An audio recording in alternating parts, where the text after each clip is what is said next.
आपली स्टार्टिंग आता सुरू होत आहे आणि स्टार्टिंगला आपले जादू झालेलं आहे. गडाच्या समोर आल्यावर आपल्याला पहिले स्टार्टिंगला लेणी बघायला भेटते.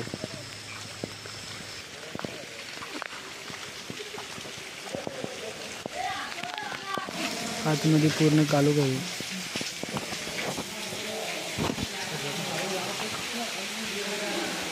लेणीच्या आतमध्ये आल्यावर आपल्याला तिन्ही खांबे तुटलेले दिसते. आता सध्या एकच खांबावर आहे लेणी.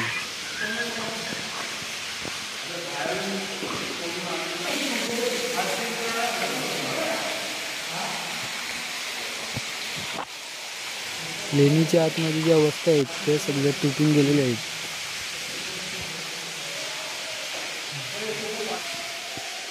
लेणी बघून झाली. आता आपण वरच्या साईडला निघू गडाच्या.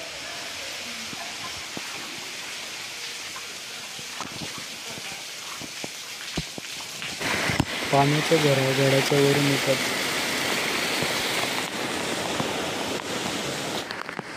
धुका आलाय थोडा थोडा, पण आपण वरच्या साईडला जर गेलो तर आपल्याला काय दिसून येणार नाही धुक्यामुळे.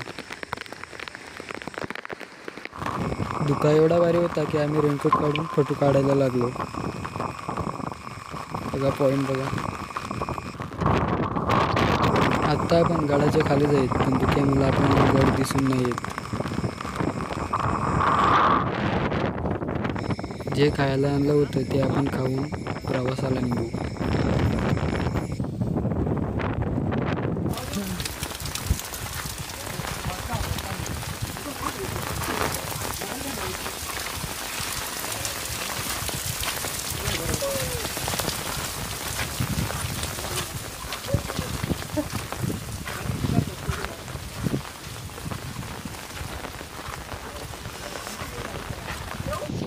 चढता वेळेस जरा हुशारीत राहा की खाली दरी आहे. इथून चढायचं आहे आपल्याला वरती. याच्यावरती येतानाच आपल्याला हनुमान बघायला भेटेल.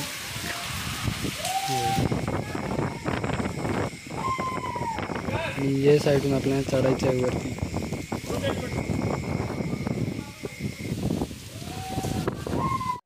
काय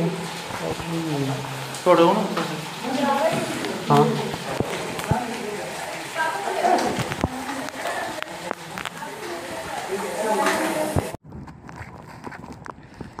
मंदिराच्या थोड्या वरती आल्यावर आपल्याला एक राजवाडा बघायला भेटेल.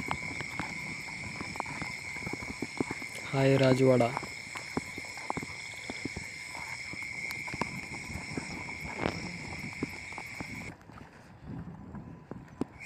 पाणी साचून राहिलेलं आहे त्याच्यात.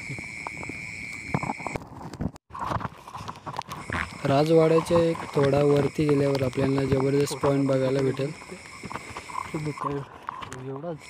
आमच्या आधी तिथे कोणतरी फोटो काढत आहेत ते बघा तिथे.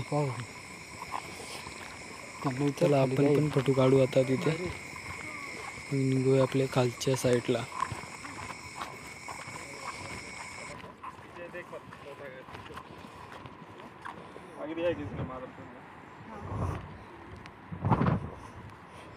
फोटो काढायला एवढा रिस्क पण नका घेऊ, क्योंकि पडले तर गेले. ही जी समोरची टाकी आहे ती पूर्ण बुजून गेलेली आहे. टाकीच्या साईडला एक मंदिर दिसून येतोय.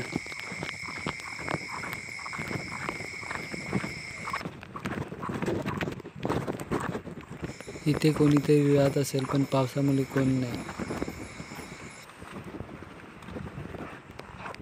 हा कोणता मंदिर आहे ते एवढं काही आपल्याला माहिती नाही. मंदिराच्या पुढे जे काय आहे ते आपल्याला माहीत नाही, की धुक्यामुळे आपल्याला काही दिसून येत नाही. बाकी काय असेल बघण्यासारखा, पण आपण इथूनच निघू. पब्लिक तर खूप आहे, पण धुक्यामुळे काही पब्लिक पुढे येत नाही. पण आपण पण इथून मागच फिरू. चला तर भेटूया आपण पुढच्या ब्लॉगमध्ये.